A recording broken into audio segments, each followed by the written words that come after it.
Hello student, एक बार फिर आप लोगों का कॉमर्स वर्ल्ड सासाराम के यूट्यूब चैनल पर आप लोगों का स्वागत है। और आज वो रिसिप्ट्स एंड पेमेंट से रिलेटेड क्वेश्चन 2 बना रहे हैं हम। क्वेश्चन ऐसे हम बनाए थे पिछले वीडियो में आप लोगों को, जब न्यूमेरिकल क्वेश्चन 1 का ए 1 का बी और आप लोगों को 1 का सी और 1 का डी हमने समझाया था कि आप लोग बना लीजिएगा। तो ये तो रहा आप लोग का ख़त्म, लेकिन क्वेश्चन नंबर इसमें 2 है, पहले उसको हम देख लेते हैं। क्वेश्चन नंबर 2 में देखिए, कैश इन हैंड और कैश एट बैंक सबसे पहले दे दिया है, लिख लेंगे हम लोग बैलेंस बीडी, जिसमें दिया है कैश इन हैंड और कैश एट बैंक दे दिया है। वो हम लिख लेंगे 75,000 और 7500 और 68,000 दे दिया है, लिख लिए। अब हम लोग लिखेंगे सब्सक्रिप्शन। तो देखिए सब्सक्रिप्शन ये तीनों ईयर का लिखा जाता है। 16 जो हो गया आप लोग का प्रीवियस ईयर हो गया, मैंने पिछला वर्ष 15,000। 17 का भी दिया है 2,20,000 और 2018 6,000 दिया है। डोनेशन रिसीव कीजिएगा तो आपके लिए रिसीविंग होगा, तो आप डोनेशन को लिख दीजिए। डोनेशन रिसिप्ट दिया है 25,000। फिर आप लोग डोनेशन रिसिप्ट फॉर बिल्डिंग आप लिख सकते हैं, क्योंकि वो भी रिसिप्ट ही होगा। डोनेशन ऐसे हो चाहे डोनेशन रिसिप्ट फॉर बिल्डिंग हो, उससे कोई लेना देना नहीं है, रिसिप्ट ही माना जाएगा यहाँ पर फॉर बिल्डिंग।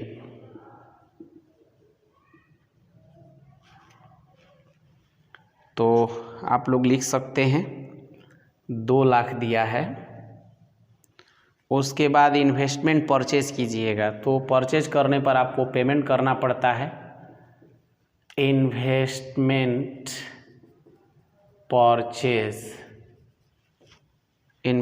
परचेज आपका हो गया 2 लाख। वहीं पर दिया है परचेज ऑफ रिफ्रेशमेंट, जैसे कि नाश्ता पानी का जो भी मटेरियल होता है उसको लिखते हैं परचेज ऑफ रिफ्रेशमेंट। तो परचेज ऑफ रिफ्रेशमेंट आपका 12,000 दिया है। उसके बाद रेंट पेड कर रहे हैं आप, तो रेंट पेड भी आपके लिए पेमेंट ही होगा, आप लिखेंगे पेमेंट साइड में। फिर एंट्रेंस फी रिसीव्ड, प्रवेश शुल्क, entrance fee received, entrance fee received है आपको 18,000। उसके बाद ऑनरेरियम टू सेक्रेटरी, ये देखिए जो होता है ऑनरेरियम टू सेक्रेटरी, जिसको हम सचिव का मानदेय कहते हैं, ये एक तरह से सैलरी का ही रूप है और ये वेजेस का ही एक रूप है। लेकिन ये हमारे ऑर्गेनाइजेशन में जो रेगुलर बेसिस काम करते हैं उनको नहीं दिया जाता है। जो कभी कभी बुलाया जाता है कोई स्पेशल काम से, उनको जो हम लोग सैलरी या वेतन जो उनको देते हैं उसी को हम लोग बोलते हैं ऑनरेरियम। तो एक तरह से ये रेवेन्यू मान्य होता है टू सेक्रेटरी, 10,000 है। उसके बाद ये इंटरेस्ट ऑन इन्वेस्टमेंट, देखिए इंटरेस्ट ऑन इन्वेस्टमेंट आपको पेमेंट नहीं करना होता, मिलेगा आपको, तो इसीलिए इंटरेस्ट ऑन इन्वेस्टमेंट रिसीव्ड हो जाएगा। इंटरेस्ट ऑन इन्वेस्टमेंट वो परसेंटेज दिया है, उस परसेंटेज से कोई यहाँ पर ज़्यादा मतलब नहीं है। उसके बाद फर्नीचर परचेज कीजिएगा तो पैसा आपके घर से जाएगा। फर्नीचर परचेज, आपका फर्नीचर परचेज है 20,000। उसके बाद है सेल ऑफ ओल्ड फर्नीचर। देखिए बेचिएगा तो पैसा आपके पास आएगा, लेकिन उसमें दो प्राइस दिया है, सेल ऑफ ओल्ड फर्नीचर। तो क्या है ना कि 6,000 कॉस्ट है, लेकिन बेचा गया है 4,000 में। तो जो रियली में आपके पास आएगा वही लिखिएगा। एक्सपोर्ट मटेरियल परचेज, ये तो पेमेंट है। Export material purchase, export material purchase आपका 80,000 दिया है। Sale of refreshment, sale of refreshment कीजिएगा तो आपके पास आएगा, रिसिप्ट्स होगा। रिफ्रेशमेंट दिया है 30,000। उसके बाद सैलरी पेड, तो आपके लिए वो पेमेंट होगा। सैलरी पेड कीजिएगा तो आपके लिए वो पेमेंट है, यानी आपका 74 दिया है। ये सैलरी जो है 74 है 1000।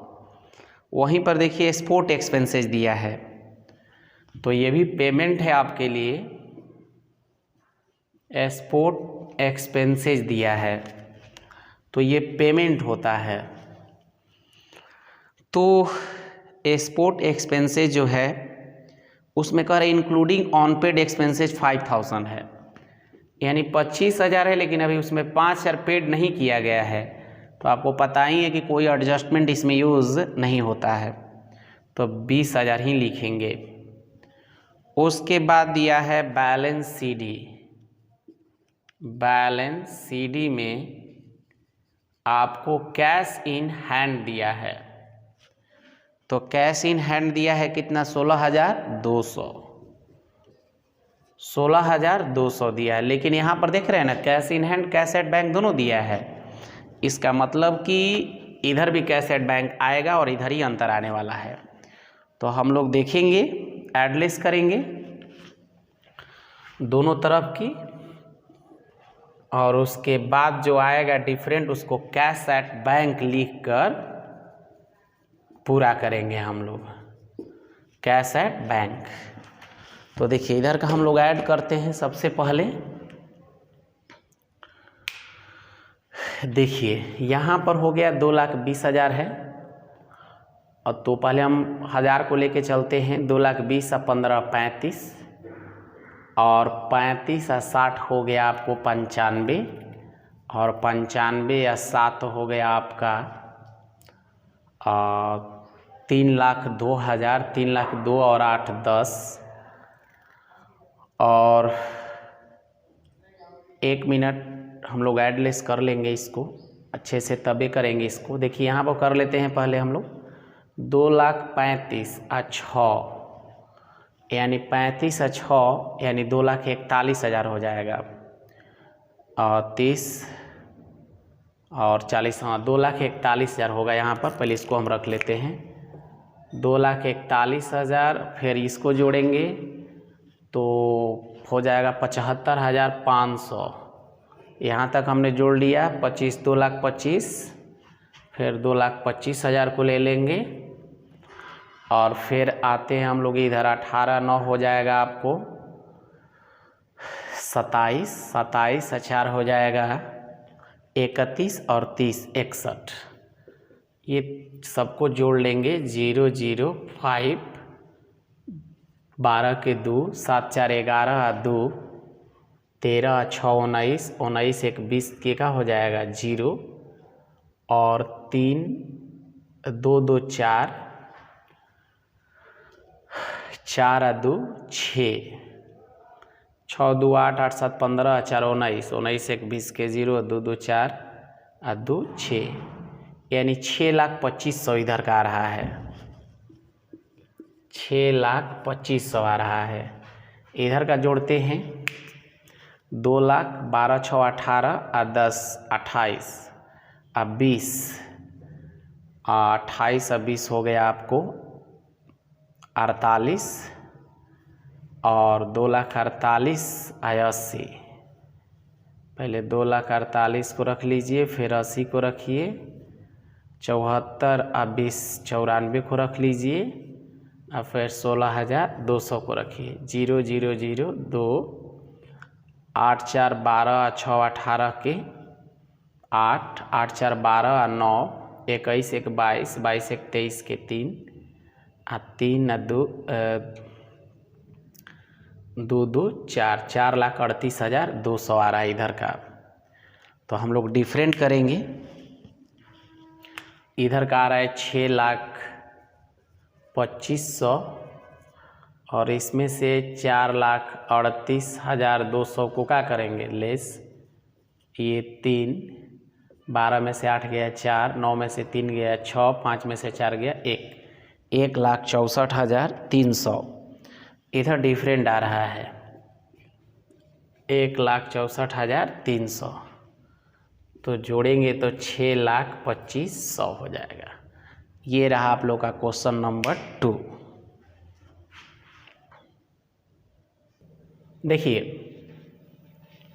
क्वेश्चन नंबर 2 के बाद जो क्वेश्चन है हमारा फंड बेसिस क्वेश्चन है, यानी कोष पर आधारित क्वेश्चन है। देखिए क्या है कि जो हमारे पास ऑर्गेनाइजेशन होता है, एक प्रॉफिट ऑर्गेनाइजेशन और एक नॉट फॉर प्रॉफिट ऑर्गेनाइजेशन होता है।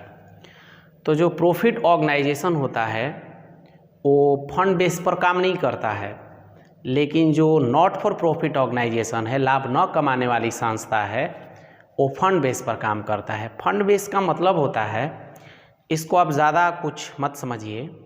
फंड बेस का मतलब होता है कि जैसे कि आपके पास एक ऑर्गेनाइजेशन है, तो कोई भी खर्च के लिए, जैसे कि आप मान लीजिए कि आप एक स्टूडेंट हैं, तो आप लोग के पास अपना अपना प्लान होता है कि मम्मी पैसा देंगी तो उस पैसा का यहाँ पर खर्च करेंगे, पापा देंगे तो यहाँ पर खर्च करेंगे। तो आप लोग अपने दिमाग में उसकी कल्पना करके चलते हैं। तो उसी प्रकार लाभ न कमाने वाली संस्था क्या करती है कि प्रत्येक खर्च के लिए वो फंड क्रिएट करती है। जैसे मान लीजिए एग्जाम्पल में मैच एक्सपेंसेस के लिए, तो मैच फंड एक क्रिएट करती है। अब उस मैच के लिए जो भी आएगा तो उस फंड में जोड़ा जाता है। चाहे उस फंड का पैसा कहीं हम ब्याज पर दिए हैं, उससे ब्याज मिलेगा तो उसमें जोड़ देंगे, या कोई मैच के नाम पर डोनेशन देगा तो उसमें जोड़ देंगे, या कोई सब्सक्रिप्शन देगा तो जोड़ देंगे, और मैच खिलाने में जो भी एक्सपेंसेज होगा उसमें से हटा देंगे। तो जो बचेगा, तो देखिए इसमें 2 केस होते हैं। कभी कभी क्या होता है कि फंड कम पड़ जाता है और एक्सपेंसेज ज़्यादा हो जाता है। उस सिचुएशन में जितना एक्सपेंसेज अधिक होगा उसका प्रयोग इनकम एंड एक्सपेंडिचर बनाते समय एक्सपेंडिचर साइड में करते हैं। लेकिन आपका जब फंड ही अधिक हो जाए तो उस सिचुएशन में आपको करना क्या होता है कि जब फंड अधिक हो जाए तो जितना फंड अधिक होगा उसको बैलेंस शीट के लायबिलिटी साइड में हम लोग रखते हैं। ये है फंड बेसिस क्वेश्चन का बेस, यानी प्रत्येक खर्च के लिए एक फंड क्रिएट किया, कोष बना लिया जाता है कि चलो मैच है तो मैच के लिए को फंड बना लो, टूर्नामेंट है तो टूर्नामेंट के लिए एक फंड बना लो, बिल्डिंग है तो बिल्डिंग के लिए बनाने के लिए एक फंड बना लो। अब उससे रिलेटेड जो भी इनकम का आइटम होगा जोड़ देंगे और उससे रिलेटेड एक्सपेंसेज होगा उसमें से लेस करेंगे। अगर फंड अधिक हो गया तो उसका प्रयोग लायबिलिटी साइड में, अगर एक्सपेंसेज अधिक हो गया तो उसका प्रयोग इनकम एंड एक्सपेंडिचर के एक्सपेंडिचर साइड में करेंगे। तो इसमें ज़्यादा कुछ नहीं होता है। जैसे फंड बेसिस का मतलब होता है कि जो लाभ न कमाने वाली संस्था है अपना जो खर्चा है उसका फंड क्रिएट करके चलती है, और उस फंड का जो भी इनकम होता है उसमें जोड़ देती है, और जो भी एक्सपेंसेज होता है उसमें से क्या कर देती है, लेस कर देती है। तो वही हमने लिया है कि कोष आधारित लेखांकन का अर्थ एवं अवधारणा, meaning and concept of fund based करेंगे। लेखांकन की वह पद्धति जिसमें कोष स्वतंत्र राजकोषीय लेखांकन की इकाई के रूप में स्वीकार किया जाता है, कोष लेखांकन है। कह रहा है कि वस्तुतः कोष आधारित लेखांकन पुस्तपालन की एक क्या है, टेक्निक है, यानी यह भी एक लिखने का तौर तरीका है जिसमें किसी विशेष कार्य के लिए दिए गए प्रत्येक अंशदान के लिए संपत्ति, दायित्व, आय और व्यय के लिए अलग अलग पुस्तकों का सेट रखा जाता है। यानी सबका हिसाब किताब अलग अलग, संपत्ति के लिए अलग, दायित्व के लिए अलग, खर्च के लिए अलग, और उससे रिलेटेड जो भी हिसाब किताब होगा उसी में से खर्च किया जाएगा। जैसे मान लीजिए कि आपके फैमिली में होता है कि सब्जी के लिए पैसा अलग निकाल दिया जाता है, और जब भी पैसा सब्जी आएगा तो उसी में से पैसा से आएगा, उस पैसा से ही आएगा। और एजुकेशन के लिए पैसा निकाल दिया जाता है फैमिली के द्वारा, तो जब भी एजुकेशन में खर्च किया जाएगा तो उस फंड से, तो उसी तरह लाभ न कमाने वाली संस्था ऐसा काम करती है। तो कह रहा है कि प्रत्येक अंशदान के लिए संपत्ति, दायित्व, आय और व्यय के लिए अलग अलग पुस्तकों का सेट रखा जाता है। कह रहे कोष आधारित लेखांकन वह लेखांकन पद्धति है जिसमें लाभ न कमाने वाली संस्थाएं विशेष उद्देश्य की पूर्ति के लिए अलग अलग कोष का निर्माण करती है। कोष विशेष से संबंधित प्राप्ति और आय को उस कोष में क्या कर दिया जाता है, जमा किया जाता है, नहीं जोड़ा जाता है, और व्यय को क्या किया जाता है, डेबिट मतलब घटाया जाता है। इसलिए लेखांकन की दृष्टि से प्रत्येक कोष का पृथक अस्तित्व होता है। और एक होता है कि गैर कोष लेखांकन, यानी गैर कोष लेखांकन का मतलब होता है कि एक ऐसा सिस्टम जिसमें कोई भी खर्च और एसेट्स के लिए एक फंड नहीं क्रिएट किया जाता है, बस सबके बराबर, सबके लिए फंड कोई क्रिएट नहीं किया जाता है। किसी खर्चा को हो तो सबको एक ही जगह से खर्च किया जाता है और एक ही जगह सबका इनकम ऐड होता है, तो उसको बोलते हैं हम लोग गैर कोष लेखांकन। जो हमारी व्यापारिक संस्था अपनाते हैं, जो लाभ कमाने वाली संस्थाएं हैं, वो लोग अपनाते हैं। तो ये हुआ, जैसे लिखा हुआ है कि गैर कोष लेखांकन पद्धति आगम तथा लागत के मिलान पर आधारित है। यह पद्धति व्यावसायिक उपकरणों के आधार पर अपनाई जाती है जिसका प्रमुख उद्देश्य लाभ कमाना होता है। इस पद्धति के अंतर्गत लेन देन की पहचान और उसके लेखे दोहरा लेखा प्रणाली के अनुसार उपार्जन अवधारणा के आधार पर किए जाते हैं। यानी ये दोहरा लेखा प्रणाली के जैसा होता है, जैसे हम लोग पढ़े हैं कोई भी चीज़ के लिए, जैसे कि किसी घर में सबके लिए फंड क्रिएट किया जाए, एजुकेशन के लिए, सब्जी के लिए, कोई भी अगर बीमार होता है उसके लिए सब फंड अलग अलग रखा जाता है, पैसा रखा जाता है और उसी में से खर्च किया जाता है। और किसी घर में क्या होता है कि एक ही जगह से सारे लोगों को पैसा दिया जाता है और लिया जाता है। तो वही है एक तरह से कोष बेसिस और एक होता है गैर कोष पद्धति। तो कोष पद्धति में है बस इतना ही आपको ध्यान रखना है कि कोई चीज़ का फंड है, फंड मतलब एक आप अलग पैसा निकाल लिए हैं उस काम के लिए, और उससे रिलेटेड जो भी इनकम होगा उसमें ऐड कीजिएगा, और जो भी एक्सपेंसेज होगा उसमें से क्या कीजिएगा, लेस करने के बाद अब देखिएगा रफ में कि यदि आपका एक्सपेंसेज अधिक हो गया तब तो उसका प्रयोग इनकम एंड एक्सपेंडिचर के एक्सपेंडिचर में करेंगे, और यदि आपका फंड ही अधिक हो गया तो उसका प्रयोग हम लोग करेंगे बैलेंस शीट के लायबिलिटी साइड में। तो इस पर क्वेश्चन आएंगे नेक्स्ट वीडियो में, तब तक के लिए आप लोग को इतना ही।